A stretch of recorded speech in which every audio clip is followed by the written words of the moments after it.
A kú déédé àsìkò yìí. Kókó inú ìwé ìròyìn la mú wá fún yín láti inú àwọn ìwé ìròyìn ilé wa. Orúkọ tèmi ni Ọmọgbémisọ́lá ọmọ Alọ́gọ̀madẹ̀. Agbẹjọ́rò ajàfẹ́tọ̀ọ́-ọmọnìyàn kan Ìníbẹ̀hẹ̀ Ẹfìọ̀ǹgbì ti kọ̀wé ránṣẹ́ sí olórí òṣìṣẹ́ ológun Chief of Army Staff Ọ̀gágun Taoreed Lágbájá bí ó ti ń béèrè wípé kí ó pèsè àwọn òṣìṣẹ́ ológun tí wọ́n fi ìyà jẹ òṣìṣẹ́ ọlọ́pàá ASP Edet Nyang kí ó sì dá sẹ̀ríyà fún wọn. Ẹfìọ̀ǹg sọ èyí di mímọ̀ lórí ẹ̀rọ abánidọ́rẹ̀ẹ́ X lálẹ́ àná. Gẹ́gẹ́ bí àtẹ̀jáde náà ti ṣàlàyé, àwọn ológun tí ẹnikẹ́ni kò tíì lè ṣe ìdánimọ̀ wọn lu Nyang bí ẹni lu bẹ̀m̀bẹ́ ní ọjọ́ 9 oṣù Kejìlá ọdún 2023 níbi ilé ìtajà kan tí ó súnmọ́ Nigeria Army's 63 Brigade ní ìlú Asaba, ìpínlẹ̀ Delta. Níbi tí ó ti lọ, ọlọ́pàá yìí ti lọ ra ohun èlò. Ìròyìn jábọ̀ wípé àìpẹ́ yìí ni Ààrẹ Bọ́lá Tinubu ṣe ìkìlọ̀ fún iléeṣẹ́ ológun kí wọ́n jáwọ́ nínú ká máa gbẹ̀san ìṣẹ̀lẹ̀ lára ọlọ́pàá tàbí ará ìlú bí inú bá bí wọn. Nínú ìfọ̀rọ̀wánilẹ́nuwò tí ó wáyé pẹ̀lú adarí ìròyìn àná fún iléeṣẹ́ ológun nínú ọdún 2017, Ọ̀gágun Sani Usman nígbà tí ó ń sọ̀rọ̀ lórí ìtàpá sí ẹ̀tọ́ ọmọnìyàn láti ọ̀dọ̀ àwọn òṣìṣẹ́ ológun, ó ní iléeṣẹ́ ológun kò fi ààyè gba irúfẹ́ ìtàpá bẹ́ẹ̀ bó ti wù ó rí. Nígbà tí Nyang ń ṣàlàyé lórí bí àwọn òṣìṣẹ́ ológun ṣe na òṣìṣẹ́ ọlọ́pàá títí ó fi dákú lórí ẹ̀sùn wípé ó wa ọkọ̀ kalẹ̀ sí ibi tí kò yẹ. Pẹ̀lú fídíò àti àwòrán lórí bí wọ́n ṣe lu Edet ni ó ṣe àfihàn rẹ̀ sórí ẹ̀rọ abánidọ́rẹ̀ẹ́ bí ó ti ń ké sí olórí ológun láti rí i dájú wípé ó ṣe àwárí àwọn òṣìṣẹ́ ológun yìí kí ó sì fi wọ́n jófin. Ẹ̀kúnrẹ́rẹ́ ìròyìn yìí wà nínú ìwé ìròyìn Punch tó jáde lónìí. Ilé-ẹjọ́ tó ga jùlọ The Supreme Court kún fọ́fọ́ lónìí fún èrò àti àwọn ẹ̀ṣọ́ aláàbò bí yóò ṣe gbé ìdájọ́ kalẹ̀ lórí ẹ̀sùn ẹjọ́ kòtẹ́milọ́rùn ní ìpínlẹ̀ 8. Àwọn ìpínlẹ̀ ọ̀hún ni ìpínlẹ̀ Èkó, Kano, Plateau, Zamfara, Bauchi, Cross River àti Ebonyi. Lára ẹ̀sùn tí ìgbẹ́jọ́ yóò wáyé lé lórí ni ẹ̀sùn kòtẹ́milọ́rùn tí olùdíje du ipò gómìnà ní ìpínlẹ̀ Èkó lábẹ́ ẹgbẹ́ òṣèlú Labour, Gbadebo Rose-Bivor àti akẹgbẹ́ rẹ̀ láti ẹgbẹ́ òṣèlú People's Democratic Party (PDP), Azeez Adédìran pè tako gómìnà ìpínlẹ̀ Èkó Babájídé Sanwó-Olú. Ẹjọ́ kòtẹ́milọ́rùn yìí ni wọ́n pè tako ìdájọ́ ilé-ẹjọ́ gíga ìpínlẹ̀ Èkó tí ó fìdí àṣeyọrí Sanwó-Olú múlẹ̀ nínú ìdìbò gómìnà tí ó kọjá. Ẹ̀kúnrẹ́rẹ́ ìròyìn yìí wà nínú ìwé ìròyìn The Nation tó jáde lónìí. Àjọ tó ń gbógun ti ìwà ìbàjẹ́ àti ìṣòwò ìlú kùmọ̀kùmọ̀ EFCC ti sọ wípé àwọn ti bẹ̀rẹ̀ ìwádìí lórí afurasí olè ajépo-wà ní ìpínlẹ̀ Rivers. Iléeṣẹ́ ológun orí omi tí ó wà ní ojúnà Akiama, Bonny Island, ìpínlẹ̀ Rivers ni ó yọ̀ǹda àwọn afurasí yìí ní ọjọ́ 10 oṣù Kínní ọdún 2024 fún ẹ̀ka iléeṣẹ́ àjọ EFCC ẹkùn ti ìlú Port Harcourt, ìpínlẹ̀ Rivers. Lórí ẹ̀rọ alátagbà ni àjọ EFCC ti ṣe àfihàn yìí pẹ̀lú àtẹ̀jáde wípé epo dísù tí kò ní ìwọ̀n ni wọ́n ká mọ́ àwọn afurasí yìí lọ́wọ́ ní ojúnà Bonny Channel. Gẹ́gẹ́ bí ọ̀rọ̀ òṣìṣẹ́ ológun tí ó yọ̀ǹda àwọn afurasí yìí, Lieutenant Commander GY Gwaza, ọkọ̀ ojú omi MV Gaprini pẹ̀lú àwọn òṣìṣẹ́ 8 tí ó wà nínú rẹ̀ ni wọ́n fi ọwọ́ ṣìkún òfin mú ní ọjọ́ 9 oṣù Kọkànlá ọdún 2023. Gwaza ní àwọn yọ̀ǹda wọn fún àjọ EFCC láti lè tẹ̀síwájú nínú ìwádìí àti ìjìyà tí ó tọ́. Nígbà tí ó ń fèsì, Chief Superintendent fún àjọ EFCC Ìtòrò Levy tí ó tẹ́wọ́ gba àwọn afurasí yìí sọ àsọdájú wípé àwọn yóò ṣe ìwádìí tó jinlẹ̀ lórí ẹ̀sùn yìí bí ó ṣe dúpẹ́ lọ́wọ́ iléeṣẹ́ ológun fún ìfọwọ́sowọ́pọ̀ wọn.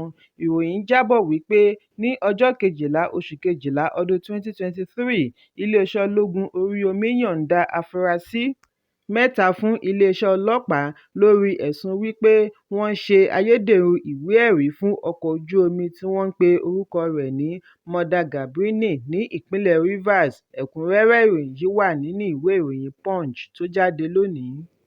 lánàá ọjọ́bọ̀ ni a gbọ́ wípé àwọn agbébọn ya wọ agbègbè kawu ní ìjọba ìbílẹ̀ kanṣu buhari agbègbè ilé ìjọba ìlú àbújá tí wọ́n sì jí ènìyàn mẹ́tàlélógún gbé lọ. Alága kanṣu tí ó ń ṣaṣojú agbègbè abdulmumin zakari nígbà tí ó fìdí ìṣẹ̀lẹ̀ yìí múlẹ̀ sọ wípé àwọn agbébọn yìí ya wọ agbègbè láti inú igbó kúyẹ́rì ní ìpínlẹ̀ kaduna kí wọ́n tó pínra wọn sí oríṣiríṣi ọ̀nà. Ó ní àwọn kan gba ààfin ọba alhaji abdulrahman danjuma ali níbi tí wọ́n ti jí ọmọ rẹ̀ lọ́kùnrin àti ìyàwó tí ó fẹ́ ní ọ̀sẹ̀ méjì sẹ́yìn. Àwọn mìíràn ṣe ìkọlù sí ọgbà alhaji alhassan sidi kawu marafati kawu àti alága àná fún ẹgbẹ́ òṣèlú pdp wọ́ọ̀dù kawu. Kánsẹ́lọ̀ ní àwọn agbébọn yìí jí alága àná pẹ̀lú ọmọ rẹ̀ mẹ́rẹ̀ẹ̀rin. Lẹ́yìn èyí ni wọ́n tẹ̀síwájú lọ sí ọgbà ilé Sarkin ti Pawankawu. Gambo Power jí i gbé pẹ̀lú ìyàwó rẹ̀ méjèèjì àti àwọn ọmọ. Agbẹnusọ ọlọ́pàá ìpínlẹ̀ SP Josephine Adeh fìdí ìṣẹ̀lẹ̀ yìí múlẹ̀. Ìròyìn jábọ̀ wípé láti bí ọ̀sẹ̀ mélòó kan sẹ́yìn ni àwọn ajínigbé ti ń jí ọ̀pọ̀lọpọ̀ àwọn olùgbé agbègbè ilé ìjọba ìlú Àbújá. Àwọn olùgbé Satellite Town ni wọ́n fara kááṣá ìwà yìí jù. Ẹ̀kúnrẹ́rẹ́ ìròyìn yìí wà nínú ìwé ìròyìn Daily Post tó jáde lónìí. Kọmíṣánná ọlọ́pàá ìpínlẹ̀ Èkó Adégòkè Fáyọ̀adé ti ṣe àfihàn wípé olórí ọmọ ẹgbẹ́ òkùnkùn méje ni àwọn fi ọwọ́ ṣìkún òfin mú ní agbègbè Ìkòròdú ìpínlẹ̀ Èkó. Fáyọ̀adé nígbà tí ó ń fìdí ìṣẹ̀lẹ̀ yìí múlẹ̀ níbi ìtàkùrọ̀sọ pẹ̀lú ẹgbẹ́ àjọ Crime Reporters Association of Nigeria CRAN ní olú iléeṣẹ́ wọn lánàá sọ wípé láàárín ọjọ́ 5 ni àwọn fi ráwọ́ tó gbogbo wọn. Gẹ́gẹ́ bí ọ̀rọ̀ kọmíṣánná, wọ́n mú afurasí 2 ní ọjọ́ Ìṣẹ́gun, 4 ní Ọjọ́bọ̀ ní oríṣiríṣi agbègbè ní Ìkòròdú. Lẹ́yìn ìtanilólobó, ó wáá fi dá àwọn olùgbé ìpínlẹ̀ Èkó lójú wípé òun yóò gbógun ti ìwà ẹgbẹ́ òkùnkùn, adigunjalè àti ajínigbé. Fáyọ̀adé bí ó ṣe ń béèrè fún àtìlẹ́yìn ẹgbẹ́ CRAN tẹnumọ́ wípé iléeṣẹ́ ìròyìn wà lára ojú tó fi ń ríran àti etí tó fi ń gbọ́rọ̀ láti mọ bí nǹkan ṣe ń lọ sí láwùjọ. Ó ní òun ní àjọṣepọ̀ pẹ̀lú ẹ̀ka ìdájọ́ láti lè rí i dájú wípé ọ̀daràn tí wọ́n bá mú wà ní àtìmọ́lé fún ọjọ́ pípẹ́. Ó ní òun á rí i dájú wípé òun ṣe àfihàn gbogbo iṣẹ́ wọn láì dálé apá kan dápá kan sí. Kọmíṣánná ní òun á rí i dájú wípé àwọn òṣìṣẹ́ ọlọ́pàá ṣiṣẹ́ wọn bí iṣẹ́ bí ó ti ń ké sí ará ìlú kí wọ́n máa bù wọ́n gbọ́ bí wọ́n bá ká ìwà pálapàla tí kò bá òfin mọ́ àwọn òṣìṣẹ́ ọlọ́pàá lọ́wọ́. Bákan náà ni ó ké sí àwọn DPO kí wọ́n rí i dájú wípé wọ́n pèsè ààyè fún ará ìlú láti ní ìgboyà àti ṣe ẹ̀sùn bí ó ti yẹ. Ẹ̀kúnrẹ́rẹ́ ìròyìn yìí wà nínú ìwé ìròyìn Daily Post tó jáde lónìí. Gómìnà ìpínlẹ̀ Borno akàwé-gboyè Babagana Umara Zulum ti pàdánù amúgbálẹ́gbẹ̀ẹ́ rẹ̀ Special Assistant on Media and Strategy Isa Goso. Ìjọba ìpínlẹ̀ Borno ni ó ṣe ìkéde yìí nínú àtẹ̀jáde òní. Àtẹ̀jáde náà ṣàlàyé wípé Malam Isa Goso di olóògbé ní àfẹ̀mọ́júmọ́ Ọjọ́bọ̀ ní ilé ìwòsàn kan lókè òkun lẹ́yìn àárẹ̀ ọkàn. Goso wà lára àwọn amúgbálẹ́gbẹ̀ẹ́ tí gómìnà Zulum kọ́kọ́ yàn sípò lẹ́yìn ìbúra rẹ̀ tí ó wáyé ní ọjọ́ 29 oṣù karùn-ún ọdún 2019. Bákan náà ni ó sìn nígbà ìṣèjọba gómìnà Kashim fún ọdún 8 kí Ọlọ́run tẹ́ sáfẹ́fẹ́ rere. Iṣẹ́ ìrírí Goso bẹ̀rẹ̀ nígbà tí gómìnà àná fún ìpínlẹ̀ Borno Kashim Shettima tí ó ti di igbákejì ààrẹ Bọ́lá Tinubu báyìí ń sìn gẹ́gẹ́ bí gómìnà. Ó jẹ́ akọ̀ròyìn fún ìwé ìròyìn Daily Trust kí wọ́n tó yàn án sí ipò ìṣèjọba ìpínlẹ̀ Borno. Ẹ̀kúnrẹ́rẹ́ ìròyìn yìí wà nínú ìwé ìròyìn The Guardian tó jáde lónìí. Iléeṣẹ́ ọlọ́pàá ti ṣe ìkìlọ̀ lórí ìlúmọ̀ọ́ká gbólóhùn tó gbòde kan "má gbà fẹ́nìkan" "no gree for anybody" tí ó sábà ń ti ẹnu àwọn ọ̀dọ́ jáde. Wọ́n ní èyí lè dá fàákájà sílẹ̀.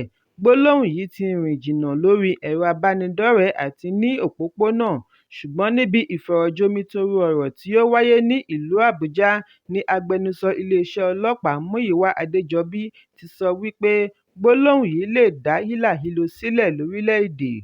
Bí ó tilẹ̀ jẹ́ wípé ará ìlú ń rí i gẹ́gẹ́ bí àṣà, ẹ̀ṣọ́ aláàbò ń rí i gẹ́gẹ́ bí gbólóhùn tí ó léwu. Ṣùgbọ́n níbi ìpàdé tí ó wáyé ní Adéjọbí ti ṣe àfihàn àwọn afurasí mẹ́ta tí wọ́n mú wípé wọ́n lọ́wọ́ nínú ìkọlù tí ó wáyé ní àṣálẹ́ mọ́júmọ́ ọjọ́ Kérésì káàkiri agbègbè ní ìpínlẹ̀ Plateau. Orúkọ wọn ni Ahmed Sulaiman, Balikisu Aliya àti Aboki Samuel. Ó lé ní 140 ènìyàn tí ó pàdánù ẹ̀mí wọn sí ibi ìkọlù àìsùn ọjọ́ Kérésì. Ẹ̀kúnrẹ́rẹ́ ìròyìn yìí wà nínú ìwé ìròyìn The Guardian tó jáde lónìí. Lónìí ní ilé-ẹjọ́ tó ga jùlọ the Supreme Court gbé ìdájọ́ kalẹ̀ lórí ìdìbò gómìnà ìpínlẹ̀ Bauchi bí ó ti kéde gómìnà Bala Mohammed láti ẹgbẹ́ òṣèlú People's Democratic Party (PDP) gẹ́gẹ́ bí ojúlówó olúborí nínú ìdìbò gómìnà tí ó kọjá. Nínú ìdájọ́ ní ilé-ẹjọ́ ti fìdí ẹ̀ múlẹ̀ wípé Abubakar Sadiq Baba àti ẹgbẹ́ òṣèlú All Progressives Congress (APC) kùnà láti gbé ẹ̀sùn wọn pẹ̀lú ẹ̀rí.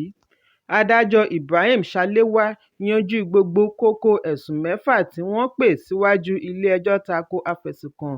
Ó ní gbogbo ẹ̀sùn ọ̀hún ni kò lẹ́sẹ̀ ńlẹ̀ bí ó ti dà wọ́n nù bí omi ìṣanwọ́. Ní báyìí, ìgbẹ́jọ́ ń lọ lọ́wọ́ lórí ẹ̀sùn ìdìbò gómìnà ìpínlẹ̀ Kano. Ẹ̀kúnrẹ́rẹ́ ìròyìn yìí wà nínú ìwé ìròyìn The Nation tó jáde lónìí. Kókó ní ìwé ìròyìn àsìkò yìí kò ní jù báyìí lọ. Ẹ pàdé mi ní ìrọ̀lẹ́ fún àkọ́tun. Kí a tó lọ, ẹ má ṣaláì fi àríwísí yín ránṣẹ́, ìyẹn comment, kí ẹ sì bá wa subscribe sójúnà wa lórí YouTube kí Kókó ní ìwé ìròyìn lè máa tẹ̀ yín lọ́wọ́ ní kíákíá.